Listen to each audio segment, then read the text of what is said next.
Hi, good evening, everyone. Welcome to the Whitney and to tonight's program. My name is Megan Hoyer. I'm the Director of Public Programs and Public Engagement. And it's my pleasure to introduce tonight's program and our speakers, Ben Lerner and Carol Mancusi-Ungaro. The occasion for this conversation is the wonderful exhibition programmed Rules, Codes, and Choreographies in Art, 1965 to 2018, currently on view in our sixth floor galleries. Co-curated by Carol Mancusi-Ungaro and Christian Paul, Programmed offers a fresh take on post-war and contemporary art by looking at instruction-based artworks, surveying 50 years of conceptual video and computational art. A centerpiece of the show is Namjoon Paik's Fin de siècle II, which was a major undertaking of conservation work by Carol that I'm sure we'll hear more about tonight. And it offered an opening, I think, for the discussion that we'll have tonight, which will focus on how rules, codes, and instructions do not just create works of art, but also influence the way that these objects and images change over time. I believe, that the conversation will touch on how digital technologies challenge conventional wisdom about art conservation and preservation. And I don't know too much else, so I can't spoil it that way. But I did want to also say that at the same time, this program has been, in a sense, years in the making. This seems appropriate since both Carol and Ben are brilliant thinkers on the subject and the experience of time in works of art. As you all probably know, in 2016, The New Yorker magazine published an essay called The Custodians by Ben Lerner about the Whitney's Replication Committee, which was founded by Carol in 2008. And the Replication Committee is comprised of curators, conservators, archivists, as well as a lawyer and a registrar, and probably some other people who I'm sorry I'm leaving out, who determine when a work of art or a part of a work of art cannot be fixed or restored in the traditional ways. As Ben put it, when and how it must instead be replicated. The essay is magnificent, so read it if you haven't already. I won't spoil it for you, although I am going to read the last line because I think it beautifully encapsulates many of the ideas that I'm sure will come up tonight. So Ben writes, quote, "Spending time among the replicators has helped me become aware of what's easy to acknowledge intellectually, but more difficult to feel. A piece of art is mortal, that it is the work of many hands, only some of which are coeval with the artist. That time is the medium of media, that one person's damage is another's patina, that the present's notion of the past and future are changeable fictions," end quote. So without further ado, I'll just introduce Carol and Ben and turn it over to them. Ben Lerner has received fellowships from the Fulbright, Guggenheim, and MacArthur Foundations, among other honors. He is the author of 3 books of poetry, The Lichtenberg Figures, Angle of Yaw, and Mean Free Path, 2 novels, Leaving the Atocha Station and 10:04, and a work of criticism, The Hatred of Poetry. His most recent books are collaborations, Blossom with Thomas Demond, The Polish Rider with Anna Ostoja, and The Snows of Venice with Alexander Kluge. His new novel, The Topeka School, will be published in the fall of 2019, and he works as he's also a distinguished professor of English at Brooklyn College. Carol Mancusi-Ungaro is the Melva Bucksbaum Associate Director for Conservation and Research at the Whitney. She was founding director of the Center for the Technical Study of Modern Art at the Harvard Art Museums. Prior to that, I believe, for 19 years, she served as the chief conservator of the Menil Collection in Houston. And during that time, she consulted on the conservation of 20th century paintings at the National Gallery of Art in Washington, D.C., and founded the Artist Documentation Program, which continues to this day. In 2009, she was elected a fellow of the American Academy of Arts and Sciences, marking the Academy's first recognition of art conservation. And she continues to engage in research documenting the materials and techniques of living artists, as well as other issues pertaining to the conservation of modern art. Those are edited for length, so you can imagine there's more. Anyway, without further ado, please join me in welcoming Ben Lerner and Carol Mancusi-Ungaro.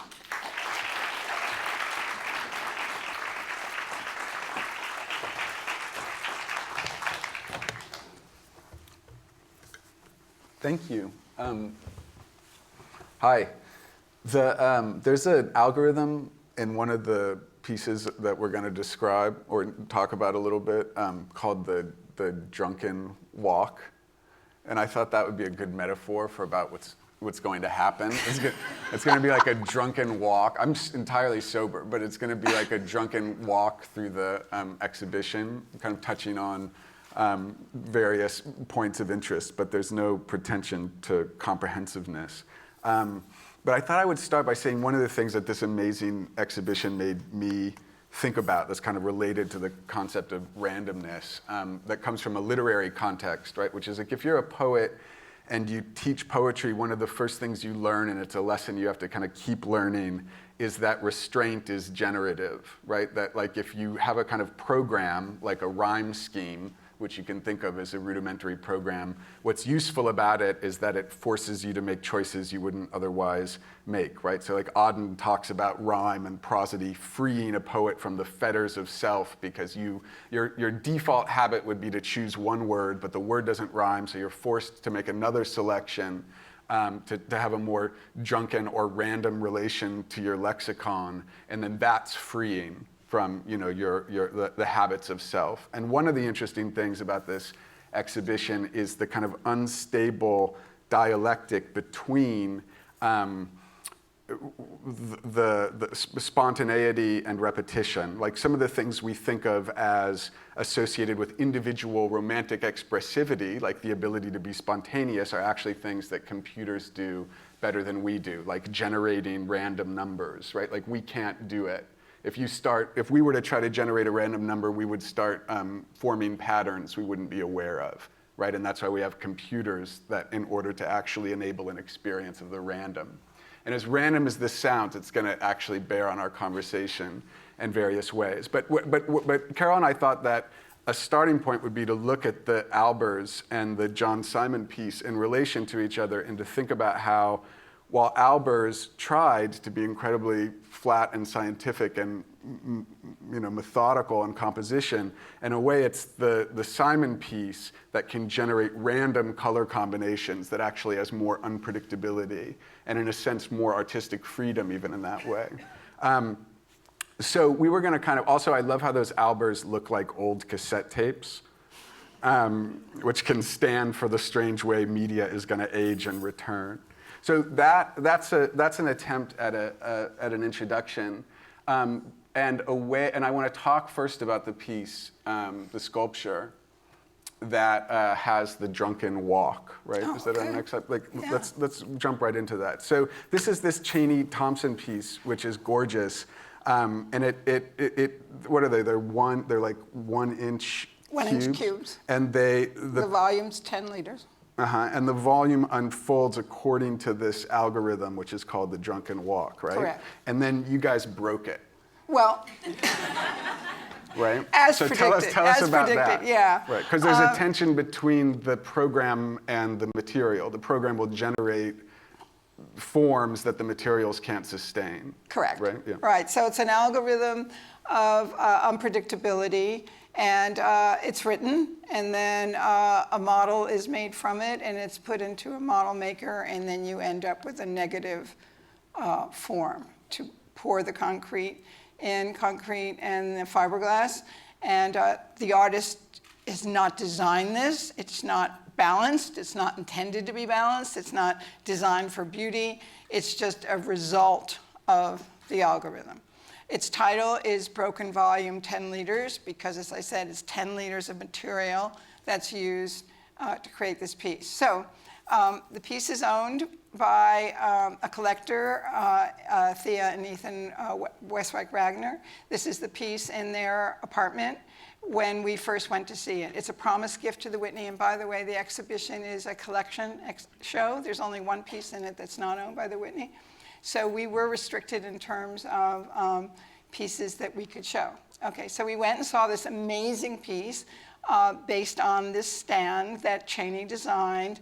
Beautiful, it's tension on the edge and terrific.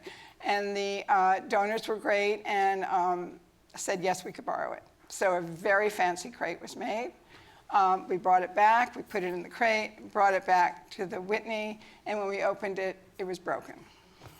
We were horrified, or I was horrified anyway. I mean, I knew that it was supposed to break. The potential was great for for unpredictability. The potential was great for breakage, but I didn't want it to happen on our watch, but it did. So the next step was to decide what to do about it. Conceptually, we understood that was its nature. The predominance of the algorithm over the physical manifestation of the work was what was important. Cheney came in and with the staff of conservators, and the decision was made to just leave it. And in fact, he said, it's very likely when you take it back, it will break again. Did he have the last word about that, by the way? I mean, how is that, like if he would have said, fix it, you would have fixed it? No. No. So, because he doesn't. Wait, we weren't supposed to do yes, no questions. But Well, anyway, yeah, okay. But well, no, I would not have fixed it because the concept of the piece for me was the determinant, for us, was the determining factor in this. So it would be like, he would never ask that because it would be so against his concept of what it was, his intention of what it was to begin with. So it'd be like an artist saying, I painted it in oil, and I say, well, we can't restore it in acrylic. I mean, it's oil. So the intention of the artist, I would say in this case, and in most cases, all cases actually, is a very strong determinant. And I will say in my career, Wait, hold on. But you're not saying that. You're not saying that the intention is a very strong determinant in the sense that he can't change his mind. Like he couldn't say, well, the concept was that it was going to have this randomness, but when I look at it, I actually think you should restore it. You would have said, no, your intention was to do that originally. So there we go back to the original idea of the work. Yeah. I would feel the originality was what we would have to prioritize. So artists can't change their mind about the concect. I'm going to ask a whole lot of questions like this, and none of them are answerable. All right. Can an artist change his mind about the concept? Yeah, I mean, because this comes up a lot, like the relationship between the artist's intent and the process that's been unleashed by the programming is, I think, an interesting point of tension in the show more generally. So, I mean, I want to hear, but so I was just curious about, and you had him in, if he would have said, I just think it looks better. Its last configuration was so beautiful. Yes, it was. I want you to conserve it. You would have said, thank you for your input. Well, it wouldn't be quite that direct. Yeah. But it would be, come on in and let's take a look at it and let's think about it and what your initial and artistic investment in this was. Mm-hmm. And as we explored that, I believe we would have come to the conclusion that we should leave it the way it is. Mm-hmm. Yeah, and honestly, in my experience, I can usually, if you walk through it, the artist usually and I usually agree. So so you decided to leave it broken? Broken. It's in two pieces upstairs. It's on the same pedestal. The pedestal was really important to him. So he kept the pedestal, and it's in two pieces. And if you look carefully, as I said, you can see it on broken in those two ways. So in a way, it kind of symbolizes the show, or kind of, really kind of embodies the ideas of the show. That the program is really the determining factor in what we're seeing. So if it's a show where the program, you're conserving the program over and against the material instantiation of the program, does that give you license to alter the materials of artworks because you think it'll amplify their effect curatorially? Like, do you get to change artworks because you think it'll make for a better show and bring out the concept into greater relief? We did do that with this. Christiane Clemence White, who also worked with us, we consider a co-curator with us. We did do that with Casey Rios. This piece was originally made for Artport, Whitney's online internet section, Artport, and you can see what it looked like, made for a screen. But when it was very much based on Solowitz's work, he honored Sol's ideas of language instruction, and so we wanted very much to juxtapose it with Sol. In this instance, the decision was made to project the software on the wall full scale and to change the color of the background from black to white. So this is a difference. Right. This is prioritizing the concept very much and conserving the concept for the purpose of for and during presentation. Did you ask him? Yes. And what if he would have said no? I look to my co-curator. Because I mean, Yeah. I'm not just trying to be difficult, but so much of conservation, like we've talked about, is about the reconstruction of an artist's intent, the relation between the access you have. I mean, your documentation of living artists has produced this thing that didn't really used to exist, which are kind of living wills for people's desire to think out loud with the museum about how the artwork's going to travel through time. So permission and intention matter a lot in conservation. What would you have been able to, just in terms, I mean, the Whitney owns it, so you could have done it anyway. No, but I think that scalability, that we can change the scale. I mean, with this kind of art, we do have the license because we're able to scale it to a different dimension and to have it, prepare it, or present it in conversation with other work. He did agree. I can't imagine he wouldn't, since this is exactly the kind of idea that he was working with. Well, I can always imagine an artist disagreeing. I mean, for any set of reasons, right? But I'll leave it as a question. I'll try not to keep asking you a version of this question, but I might, which is okay. about the role of the museum's commitment to the concept or the work when it enters its collection, and this idea of the artist's intention, or if the artist, in kind of privileging the program, has abdicated a certain kind of authorial or artistic control. I think it's a question that the show raises without answer. I think it's to the credit of the show that it doesn't pretend to answer it. But I think it's interesting. And when we were walking around, is this what you were talking about when you were talking about, what was the phrase you used? Experiential conservation. Yeah.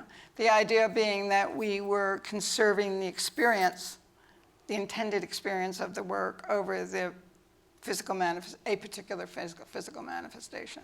Yeah. So. Which again can happen with the nature of this work. Now I know you're going to take me to say, well, how do you do that with Caravaggio? I could do that, but I'm going to do something else, Okay, which good. Well, I have a quick question, which is about, do you acknowledge in the museum materials the transformation of the work for the show? Like, on the placard, does it say that? Yeah. Because that seems important. Experiential conservation, I feel like a lot of conservators, I don't know, you know the conservators, I feel like a lot of conservators would be made very afraid by that phrase. Because it's like, I want to talk about your Rothko, it's not in this show, I want to talk about your Rothko conservation project that was so fascinating and controversial. Will you just say what happened at Harvard with the Rothkos? Yeah. Ben's referring to a project at Harvard that we did somewhere, I think around 2015 maybe, where many years earlier, in the 60s, Rothko painted 5 murals for Harvard, and they were called the Harvard murals. They were painted for a dining room at Harvard. And they were installed. And the dining room originally was supposed to be for the Society of the Dilettanti. That's not the title, but it's something like that. And those guys. And then it ended up being basically used for all student events. So the Rothko had asked, or so we're told, that the curtains be closed for the works to be perceived and also protected, and that was not done because it's a beautiful center at Harvard that overlooks the yard and so much beautiful sight, and you know how they all like to do that. So the curtains were left open and the paintings faded, basically. And so there were 5 large panels painted with mixed media on canvas that faded differentially. Okay, and frankly, those paintings are the reason why I really wanted to go to Harvard, because they were in storage for 30 years. Harvard took them down, put them in storage, and that was the end of it. And so it was, what can we do with those paintings? What can conservators do? So they were taken out. We looked at them, we studied them, and I worked with a whole group of people. I was not even the most important person in this, really. The scientist who did the work was extraordinary. We figured the only thing, you couldn't in-paint, which meant put color back in where it had faded, because these paintings were huge, and Rothko's are like big watercolors. I mean, the paints are very dry, and they don't have a varnish, so it wasn't like we could put our color in and ever be able to remove it. One of the cardinal rules of conservation is what we do can be removed, removable, reversible. So we talked among ourselves, and the only solution we could come up with was that, in fact, we projected computer light in the areas that had faded and corrected them so that all 5 then spoke again as a suite of colors. They were all then had the same background as they had originally, and we positioned them in the exhibit as they were in the room, and we basically were able to restore the color with the light, and then when we flipped the switch, they were what they were. And it was controversial, yes. Yeah, I mean, it's an intense form of experiential conservation, right? I mean, in the sense that you're creating an experience that may or may not be in keeping with the original, but doesn't have an anchor in the material fact of the artwork, right? The problems become like, well, what if you could have a projection that was just as to the naked eye, that looked exactly like the projection of the light on the actual canvases, but you could do it without the actual canvases altogether. So you just had this Rothko computer program that could be exhibited in 1,000 places at once. Like, where does the original go in all of that, right? Yeah, okay, all right, that's right. But I just mean to say that I think that's an incredible example of a kind of programmed conservation. You ran a conservation program on the Rothkos with incredible effect, but it was also very scary to certain painters who thought... Yeah, oh yeah, and it's funny, I never thought about it in that way, because as a conservator, what I was thinking is this is the perfect conservation treatment, Right. because you're not affecting the original work of art. You just flip the switch, and they're the way they always were. I mean, that's the perfect reversibility, right? You know, we haven't touched them. Of course, that aspect of the treatment, which we were so proud of, was a part of this treatment that was really disturbing to a painter who said, this one painter, Terry, said to me, when the light switch went off, Rothko walked into the room. You know, it's about paint. So I think our focus was so much on the idea of reversibility and not interfering with what was left of the physical manifestation of these works that I never thought of it as a program as such. Or an experiential conservation wasn't in my mind, but I do understand what you're saying. Well, I think of it as a program too, because I remember Harvard has it on a DVD they wouldn't send me. Oh. You know, like they have the file. But I guess, yeah, I mean, I think that there's a way in which, again, I mean, it's just a kind of a point. It's not that it can be resolved. I think it's an interesting point the show raises, that one thing that happens when you talk about conserving a program over a particular material instantiation. Conserving an experience. Yeah, an experience or the concept, and certain, you know, we're talking about the Chaney piece, that there's the line between conservation and curation, which I always think is interestingly blurred, though most people in conservation are really upset if you say that. Like if you say that at the Met, you would really upset someone. But that the boundary between conservation and curation is even blurrier here. Yes. I mean, you're talking about, which is part of why you're a co-curator in this show, right? Right. And that one of the interesting questions it raises is about whether or not the older museum notion of conservation as a kind of scientific preservation of the art object as it entered the collection that the curators then work with, right? But they're totally separate departments. That doesn't seem like it's going to endure as more and more works like this become part of the archive of the museum. I think that's true, especially with this type of work. But I think that's true. Christiane, Clemence, and I worked very closely together, and I think we would say we conserved these together. We did. Yeah. And I had to think about it in terms of presentation, which I wouldn't normally do. So it was a stretch. Yeah, I mean, part of why I value your work and the Whitney generally is that these questions are talked about openly. Yeah. I mean, the New Yorker asked me to write a piece on art conservation because I'd written a piece on art vandalism, and they thought it would be like an interesting diptych. So I talked to lots of conservation people in lots of different places. And conservators are fascinating to me, but like at the Met, and I'm not insulting the Met, it's just like a different culture. It's an amazing museum, right? Obviously. But they were like, okay, conservation, you can watch us like clean a still life, and you can be there for the reveal, and you can talk about how amazing it is. They didn't want to talk, I mean, a lot of conservators don't want to talk about the slippages between these categories, and this show makes them felt in a really interesting way. And the replication committee is a way of frankly acknowledging the changing nature of these issues as these kinds of works enter the museum. But at the same time as you're open to experimenting with like altering the materials or thinking about the complexity of how conceptual art's going to have these different instances, you're also, like all the conservators I know, heroically or maniacally or something, like concerned with the actual material facts. So like the Judd, we have a slide of the Judd in the show, like the Judd, tell me again what how the distances work in this. Do you remember? Yes. Yeah. I do. I can't Thank you, get it Clemence, straight. wherever you are. Yeah. All right, well, let me, this is a piece by Donald Judd, 1965. It is a progression. It entered the Whitney's collection a year later, 1966. So we have owned it for a very long time, and it was included in this exhibition because it is the program that dictated it. In an interview, he called it a inverse natural number series. And he provided a diagram. There it is on the left. And Clemence on the right actually became obsessed with this and really figured it all out. And it's actually a recursive sequence based on the alternating harmonic series.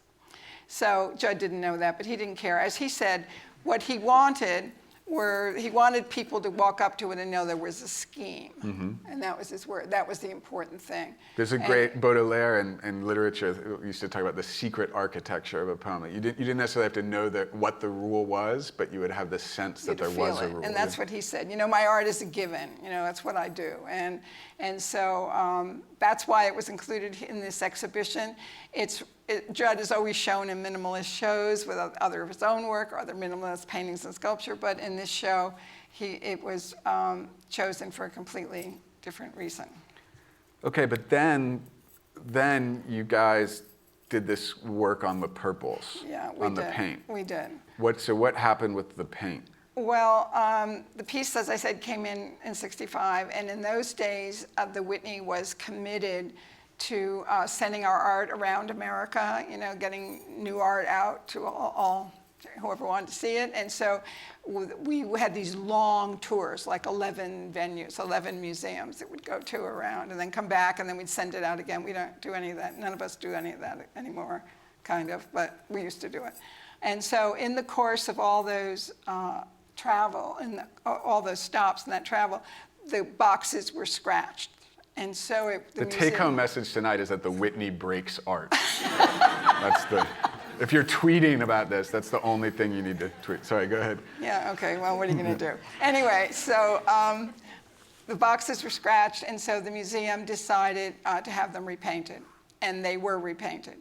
And then when Judd saw them, he was very unhappy because the color was not what he had originally painted. And he said that it was recorded, I don't know if this is true or not, I guess it's true somewhere, that when his catalog Raisonné was republished, he wouldn't have it in it. It was that different. So the Whitney put it in storage. And then in 2001, I came to start the conservation department, and this is one of 5 what I call skeletons in the closet, which were great works of art that could not be shown because of their condition. So we started a research project to try to figure out what to do here, and you'll remember, or you won't remember it, I'm going to show you, on the bottom of this diagram, he says that the paint is hi-fi, Harley-Davidson hi-fi purple. So our challenge was... It doesn't say Harley-Davidson, it just says It HD. says HD. You had to figure out that meant Well, yeah, Harley-Davidson. somewhere else. In the artist questionnaire, he said Harley-Davidson. So that meant that, that meant that we had to, in order to restore this, find another Judd piece of 1965 with Harley-Davidson hi-fi purple that had never been restored. And we found one in Phoenix, Arizona. So we brought the piece here to New York, and we used the colors of that piece as a control against this color. We then found out that the paint was a nitrocellulose lacquer, which was now outlawed in the US. So the only place you could get the paint was in Canada, and it could only be sent to the US to automobile repair people. So now we had to get an automobile repair person to come down and help us out with this. And we found someone in Raleigh, Massachusetts. Sublime Restorations was the name of his company. And he came down, and he was so serious and so good. And he looked at the Phoenix piece, and then he made his little notations, and he went away. And then he came back, and he just absolutely nailed the color, had it perfect. Did you use one of those things? What are those things called? Yeah, we did. What's it called? A spectrophotometer, just to check, to be sure. Everything was fine. It was perfect. So we sent the boxes up to Massachusetts, and he painted the boxes, spray painted the boxes, sent them back, and we put it together. And this is only the second time it's been shown since that treatment. The first time was in a show called Open House, I think, something like that, at the Breuer Building, and now here. So that's an amazing story. And by the way, you said it's one of 5 skeletons in the closet of the Whitney. Forget it. I'm not going there. I know. It's like that a hot was a mistake. mic problem. Yeah, I know. That was a mistake. We'll return to that. Yeah, I'm sure we will. But why does it matter? I mean, why do the purples matter? I mean, that is like, I'm just saying, like, that's the example of another tension in the show, like this flexibility. Like you could imagine somebody who said some of the other things you said about the program, even that said something about kind of like we honor the artist's intention, but if the intention seems in tension with the program, we have to kind of go with the original concept. There's the mathematical formulation here. There are the distances. Why does the purple matter? Why did you do all that work for the purple? Because it's art, and he's an artist, and he's a painter, and color mattered. And I am going to take this opportunity and jump in right now, because I'm not sure I'll get another one, is one of the real revelations for me during this exhibit is how beautiful this art is. Programmed is a beautiful exhibition. If you haven't seen it already, do go up to the 6th floor after we're finished. It's just beautiful. The work is just beautiful. These are artists using software as their medium, but they're artists. And I think the Judd piece is a perfect example of that. About the coexistence of a concept and care about the material. And the beauty of it. But what if Judd hadn't been around to be upset about the change to the color? Well, I would have imagined that... you could have saved yourself a lot of time. No, I think what would have happened, really, is there would have come a time when we probably would have felt we needed to repaint them for some reason, condition-wise. And then with the conservators, we, as you say, how we are, we go into so much detail, we would have discovered the correct paint. And it would have been done this way eventually. I'm just very pleased that we were able to do it when we did. Yeah, and I mean, I think it's incredible and noble work. I also think they're like different museum priorities and histories colliding in this exhibition, where it's, this is a kind of attention to material exactitude that you developed working on like old art, working on what? I mean, you started when you were with Petrin at Yale, and what were you doing? Was it Italian medieval painting. Italian medieval painting. I mean, that's where you got good at this, and we're talking about an exhibit where the materials break or can be changed, and the role of the museum is to respect the concept and think about the concept and the flexibility of the material instantiation, but you bring a kind of old master meticulousness to the repainting of the purple. And I'm glad you do, but it's... When the physical manifestation requires it. Or when the artist says the physical manifestation requires it. Well, no, even if Judd, I mean, we would have researched and got this right. Well, but what if he would have been like, oh yeah, I saw it come out of the famously unstable Whitney crate, and I saw that it was scratched, but I thought it looked good that way. I thought it looked better that way. Who thought it looked good that way? Judd, instead of being upset, Judd says, I think it looks better with those scratches. Come on, he was obsessed. Well, no, I know he was, but for the thought There's experiment. no way he would have liked that. But you can imagine an artist who would. can't. You can't imagine an artist. There are all kinds of artists who want their work to decay. Oh, but that's something else. Yeah, That's but their intention. they get into conflicts with museums about conservation. I mean, there were Cubists fought battles over varnish. Right. Where they said better to let it fall apart in the museum, and the institution said no, because these are valuable. Well, no, it wasn't falling apart. Those were fading. aesthetic decision that was made to use the varnish. Yeah, but under the name of conservation, it's true. But the institution would do something that the artist did not. The artist would prefer that it fade, and I'm saying the fading could be like scratching here. You can imagine an art. Like if Judd, and I know it's not very Judd-like, but if Judd had not cared about the damage, what would you have done? Restored it. And if he didn't want you to restore it? He would have to explain. He would have to convince us why he did. Seriously. Yeah. I mean, I can't really think of a situation. You haven't had that yet. You haven't had it. Yet. I've been in this business a long time. But this came up a little bit when we were thinking about future works when I was writing the article. I'm thinking about like if an artist says, with 3D printing, I want you to change this work. I want you to replace the object as the technology improves so it can be more perfectly realized in the future, like the Josh Klein, although I think his language around it might have changed. So I don't know if I'm representing his position accurately. But you can imagine, someone saying that, I want you to throw away, I don't care at all about the older instantiations, of the program. Right. That puts the museum in an interesting position where conservators who are supposed to protect everything that enters the collection are being told by an artist to discard it. Told he doesn't care. Yeah, but imagine one that says, I want it destroyed. That would be tricky. Yeah. Because it'd be tricky because a museum is a keeper of history. Yeah. We are. That's what we are.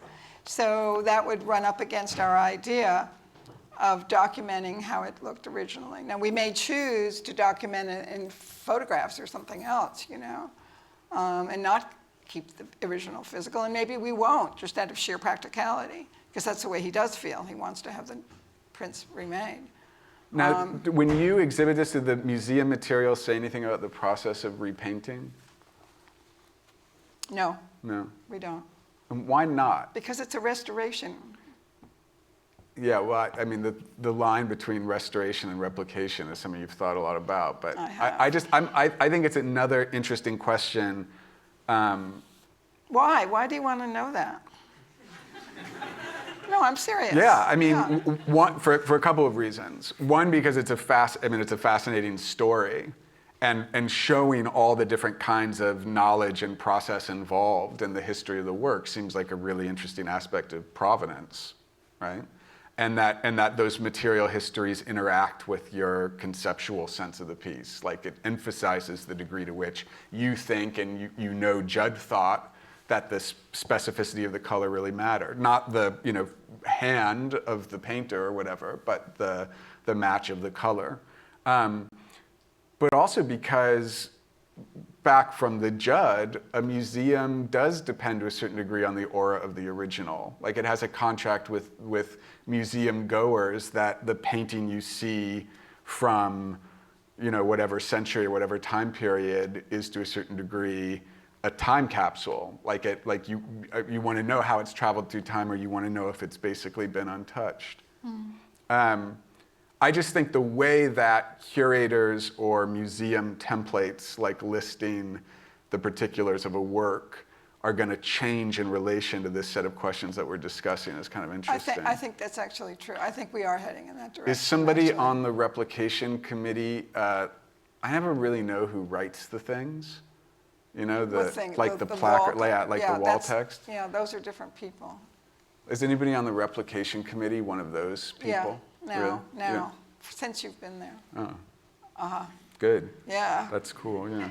And I will mention, though, that on the Cheney piece, the wall label does say it broke. Yeah. Because yeah. Let's talk about. I have no idea how long we've been talking, by the way. That's for a while already. Okay, so let's move forward to the. Oh, you want to talk about that? I just love that. Let me just say really quickly that if you grew up when I grew up, this is like a beautiful piece. Because he's taken, I was going to say something about intention. I mean, this is an example of hacking, right? I mean, it's an example of a program being used in another program where Corey Archangel took everything out of Super Mario Brothers except the clouds. But what I find really beautiful about it is that it's like, I mean, I have a clear memory of, I don't know how many hours I spent playing the game, like trying to rescue the princess. You jump up to these bricks and the coins come out. Right, It's like, right, I remember the sound. And so, yeah, and the sound and the music. And now all the teleology of the game, the time restrictions of the game, the money making of the game, the heteronormative princess rescuing of the game has all been erased. And it's like within the world of the video game, you would have to be on your back, basically. Like looking up, watching the clouds go by. But even that kind of time isn't passing because the clouds are so rudimentary and repetitive that nothing ever changes. Like there isn't even cloud morphology. I just think it's like totally defeated time. It's like a John Ashbery poem. It just wandered away from the point of the game. Anyway, I was going to say like a version of that. But let's talk about what was described as the centerpiece of the show, which is this incredible Namjoon Paik piece. So what? This was first shown at the Whitney, right, in 1989, and then what? It was happened? made for the Whitney. Made for the Whitney. In 1989, Namjoon Paik actually made it at the Whitney for an exhibition called Image World. Which was a famous kind of watershed exhibition of video art. And in the old Breuer building, you kind of walked off the elevator and bam, there it was, and you walked through either of these doors to get into the exhibit. So after he made it at the Whitney, it was then sold privately. And it went to a collector in Hawaii who installed it, asked him to install it in a much smaller space. So he basically cannibalized it, and he took some of the parts, but not all of the parts. He did not take the scaffolding, I don't think, and he made it much smaller in Hawaii. And for reasons that we're still not sure, because I'm just about now going to be interviewing someone who saw it in Hawaii, we were told it was installed in a gazebo outside, and the air corroded all the electronics. Can you imagine seeing this work and being like, I would like that for my gazebo? I hope I'm right about that. I don't know. I got to get that confirmed, but that's what we're told. Yeah. And when it all came back, that's what it looked like, apparently. So everything was corroded, and it was kind of put into storage, so that's why it was one of those things. Wait, was this one of the skeletons? One of those 5 things, yes. Oh, there are only 3 left. Well, you're not going to get to the three questions in the Q&A. No. Okay, so All right, so, there it was. And so it came to me as, can we do something about restoring this? So. It is you considered what was it? Like all of it, or the program? There were, let me see, what's the next slide? Okay, there's Namjoon in front of it. This is what it looked like in 1989 at the Whitney. So what came back were, is there a pointer on here? I just don't know how to use it, or it's not working. Anyway, is it working? It's red. You point it at the screen. We're pointing at, what do they call this thing? Our confidence something? Oh, this is called a confidence monitor. Oh, confidence monitor. This is monitoring. I was their- pointing there instead of the screen. Okay, so 80% of these came back.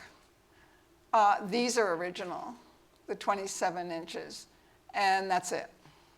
And then like a program or something came back. And yeah, the laser discs came back, but they were corroded, and a processor that wasn't working. So that's what we got back. So we had to step in to restore it. Huge commitment on the part of the institution in terms of time and resources and foundation support. Really Audi, frankly, the Audi company and Sloan Foundation, Toma, Korea, Shirley Foundation, amazing people stepped up to help us do this.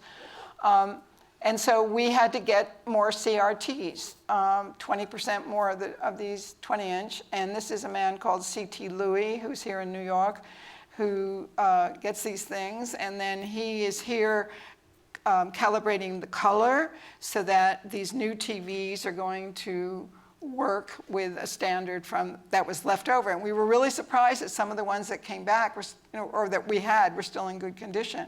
So then they were taken to our storage. Here they are in our storage, where more fine-tuning was done, again, to align the color and focus, and sound also as part of this. And then we had to get none of these existed because Namjoon cannibalized these for other works of art. So we went on eBay and Craigslist to get the consoles, and the CRTs came from Minnesota. Were you trying to just get something that looked as similar as possible to like archival images you had? Yeah, or something? we did, because here was Namjoon. There he is in Right. front of them.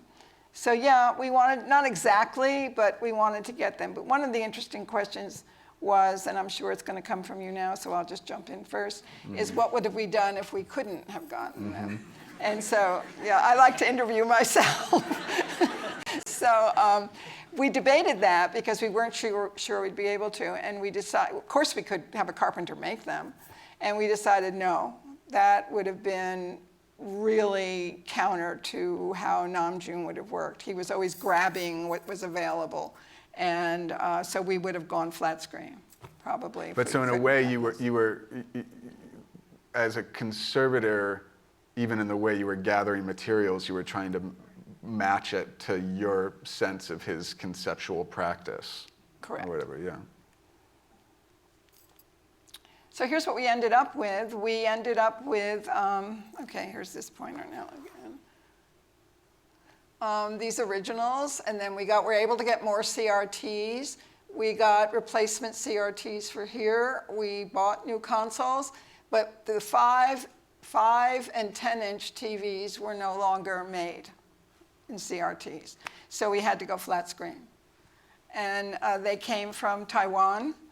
And they had to be put into boxes because, as you see, it all stacks. And their software had to be worked on also because I'm told that flat screens are designed to be seen straight on or from above, and these had to be seen from below, so everything had to be switched.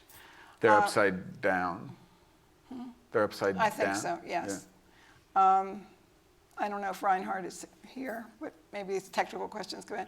Anyway. What about the, I don't know if you know, but what about the corroded laser disc? Like, how'd you deal with that? Yeah, they were actually, we were able to clean them, which was surprising. We weren't, we were able to get them cleaned. And then I think Richard also said others showed up, but we were able to actually go back and use the original. Reinhardt, are you here? Yes, I am. Okay, good. When we get to questions and answers, Reinhardt will unless you want to take a mic and do it right now. You tell me. Where is he?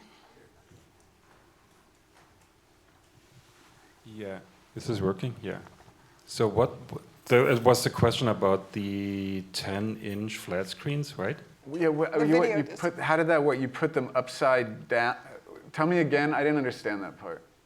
So The flat screens are made to be seen in a certain way or something? right, they have a viewing angle. Okay. And the way they're usually set is that you look maybe slightly from up, down, But when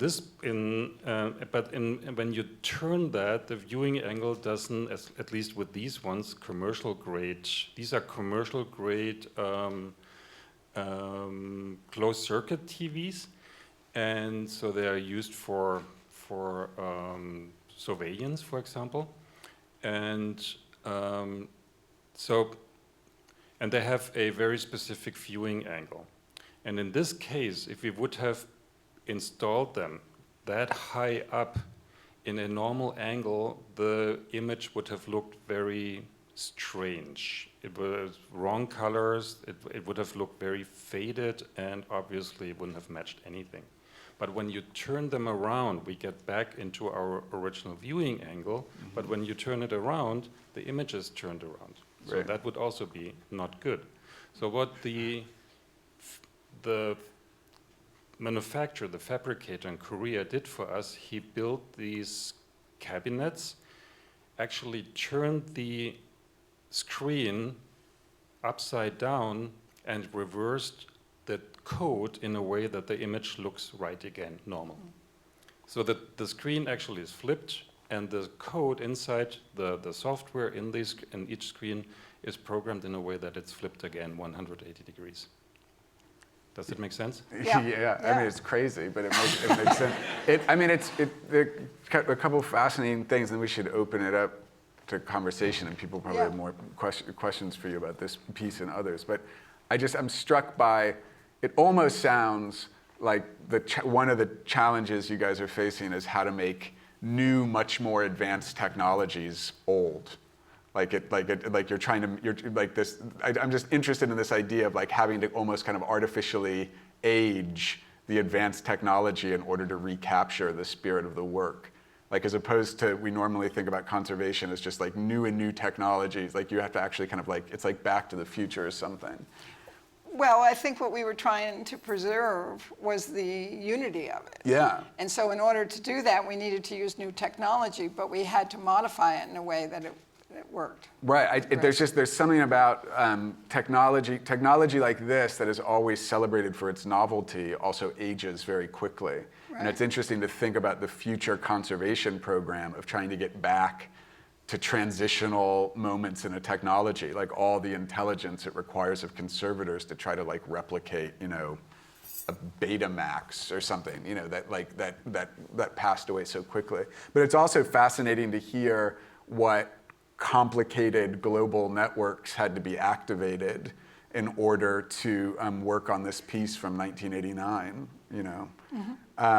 and the way that there was for better or for worse, an opening up of international markets that the piece was in part responding to in that historical moment. And now it's like its conservation kind of reactivates those networks, but in this contemporary context. So maybe those are kind of rich metaphorical observations from somebody who doesn't really understand the technology that we can stop on and open it up for people who have questions for you or for curators and conservationists who are here. Yeah, sure. Thank you. Thank you. That was an hour, actually. It was an hour? Yeah.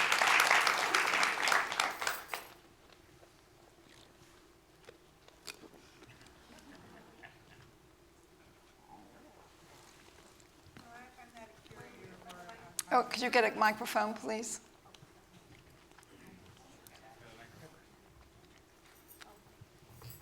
So I'm not a conservationist or a curator, although I might like to be in the next life.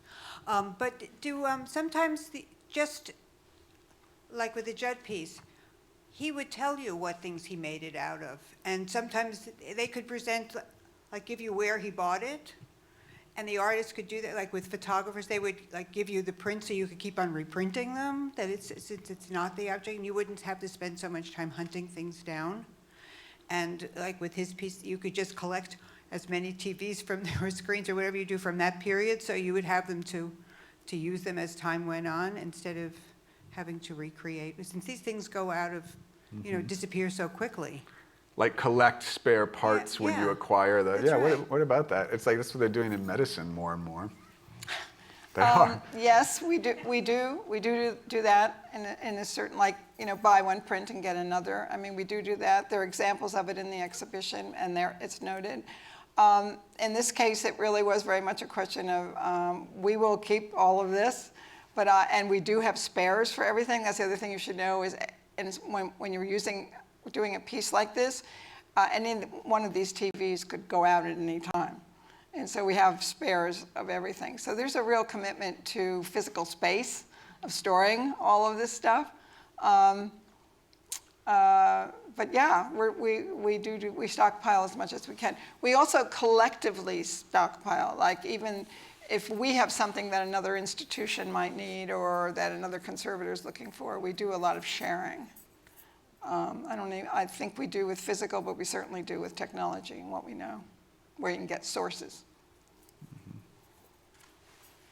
I was wondering, with the Judd piece, why the first time when you painted it, you didn't look for what he originally used, like the Harley Davidson and. Yeah, I think that's a fair question, and I think it's a good question. I don't want to answer it in a way that makes us look like the museum that breaks everything. But the point is that I think this was before there was a conservation department. And so I don't think there was a lot of investigation maybe into what the original paint was. I wouldn't say it was, an error. It was just the way things were done at a time. So that's just the way it happened. And I'd like to say, I mean, we don't joke. I mean, we're very serious about these works that were treated in a way that adversely affected them. This is not unusual in museums, especially museums of contemporary and modern art. In fact, the Whitney didn't have a conservation department because there was a thought among people here that why did you need a conservator for modern and contemporary art? You're working with artists buying contemporary art all the time. Why do you need a conservator? So that's why the Whitney was the last of our peer institutions to get a conservation department. So I think it was there was a different kind of mentality about it, about the collection, and I don't mean that in a disparaging way at all. I think it's just the history of it. Yeah. And the artists, right? I mean, weren't necessarily thinking in terms of long duration for works and these materials. No, that's absolutely right.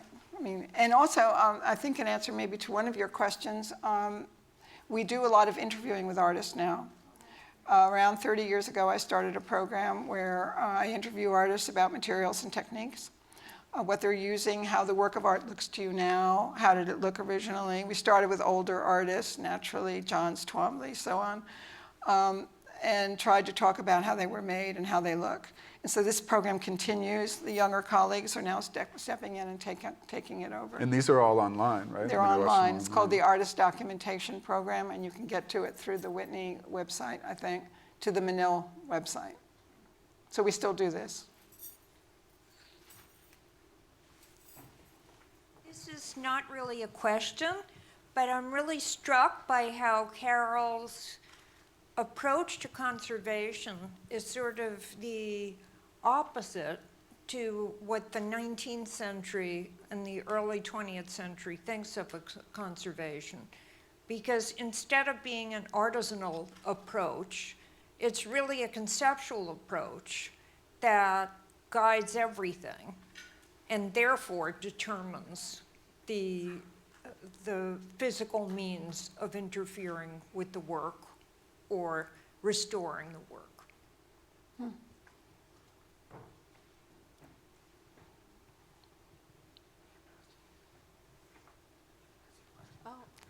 I was wondering what the other skeletons were.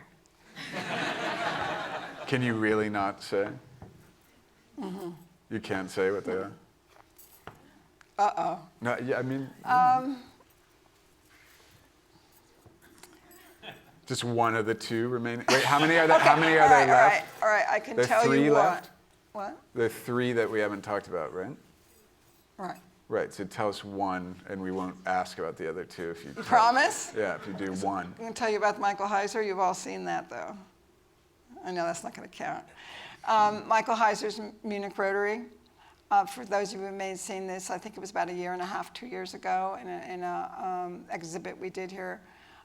where there were 5 projectors, and he did this in the 70s, and he built a crater in Munich, and then he went inside of it and photographed it, and then these images of it were on these 5 projectors, and they were big glass slides, and we worked for 10 years in restoring that. The Whitney owned it. It was given to us by Virginia Dwan, his dealer, and Michael had never seen it since then, so since the 70s. So we worked very hard to restore it and to make new images that he approved of, but he wanted to keep the same projectors, which no longer worked, so we had to really work hard to get those in working order, and it ended up, we were very pleased that he was able to see it and that we were able to show it again.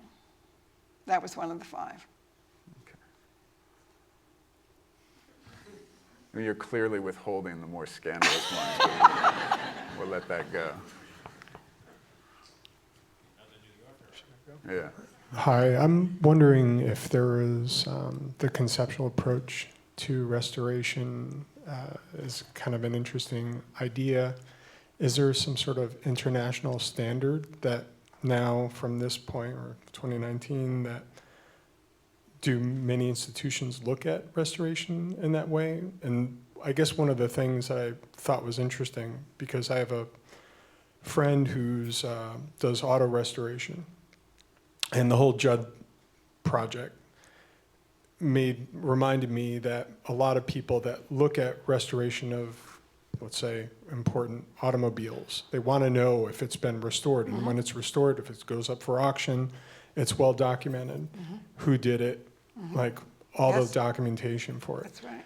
And if it's not restored, some people really value that more. So like not that what you do or what other institutions do for restoration affects not its desirability, but the integrity of it, if that's considered at this point. Thank you. Yes, our approach to conservation is by no means unique to the Whitney. We share this internationally. We're all working, I'd say, in the same way, actually, at this point. We give papers, we write, we give lectures, we share information. Especially in this world of digital media, it's very widely shared internationally. So no, there's nothing I would say specific other than working with Christiane. It's the curator and conservator together kind of dealing this was an interesting approach for programmed. Yeah, with the Judd, I do know that about automobile repair people, and they are ranked, and I know it's very, very particular. There's one part of the restoration I didn't mention to you. Oh, this is like a truth hour, honestly. But it would have been, when the boxes were repainted, they had been stripped first of the paint and then repainted. A conservator would probably not do that. We would have jumped through hoops to preserve the original color and figure out what to do on top of it. The fact is, this restoration would not have been as successful if the boxes had not been stripped in the time when they were treated the first time, because it was the translucency through the lacquer off the aluminum that made it work. So in a way, this is actually a happy ending for this piece, because I'm not sure the conservators, this one or any others, would have jumped into actually stripping the boxes in the first restoration. So I guess, again, just to say it's complex. There are always many criteria that bear on a decision, and it's not made lightly. Just as a, there we go. Just as a question about the sort of permeability of conservation and curation that was being discussed earlier. I wonder, for example, in the Namjoon Paik piece, where seeking out these screens is part of the initial creation of the work, does one ever have the feeling in conserving an artwork that you're actually just doing the art itself, that that's a further permeability, that if you're doing the thing that the artist did earlier, does the conservator ever feel that you're participating in the creation of the artwork? Is that a feeling that produces strange effects for the conservator? Is that something that you talk about when you're doing the work? Because it just sort of fascinates me as someone who doesn't know much about it, but No, is thank you learning for the much question. now. I'm going Yeah. to turn it to Christiane to answer, but I will answer one part of it because Ben asked it of me in the New Yorker article, and I was really surprised by the question, which was, how did it feel the first time you treated a work of modern art, contemporary modern art, do you remember that? Instead of, medieval painting, which I'd been treating. And I remember, no one had ever asked me that question before, and I remember my answer, which was, it was the first time that I was the first hands-on. That I was the first one after the artist. And that's such a privilege, and that's so daunting that I remember having that feeling. And that's different from treating a Flemish painting or something where there have been 3 or 4 or 10 conservators before. Christiane, do you want to answer the other? I'm not sure why you're bouncing it to me. I don't want to talk with back to me. I think it's a super interesting question, but there's also a lot of nuance to answering it. If we take the Paik as an example, I would think that hunting for the monitors or putting them together is probably the least artistic way of looking at it. I think much more of the art really resides in doing the program for this piece. But I think when it comes to digital art, you're getting closer and closer to that. When I think about recoding something from scratch, then I can see conservators more and more feeling like artists probably at that level. I mean, I would just add to that very good question. Like when we talked about like Josh Klein, like one of the things that's happening is like a lot of artists are kind of using conservation as a medium. Like they're like here's a program, make this thing and make it in the future and replace it in the future. So I think conservators that I know always, like you would always say, like, I'm not an artist. Like I'm not an artist. Like even though you can paint so meticulously and know more about materials than like any living artist, you're like always like, I'm not an artist, right? That's what conservators say. But more and more they're being incorporated. It's always been true to a certain degree, but more and more are being incorporated into a practice or are part of a performance or active agents in an iteration of a work. I mean, I do think it's another complication, an interesting complication for the mission of the museum. It's true. Yeah. Especially true as we work with artists in the biennial. Conservators are always here on hand to provide all kinds of information and help in regard to that. I think you've all been very patient listening to us, so thank you very much for coming. And please go look at Programmed if you haven't already. Thank you.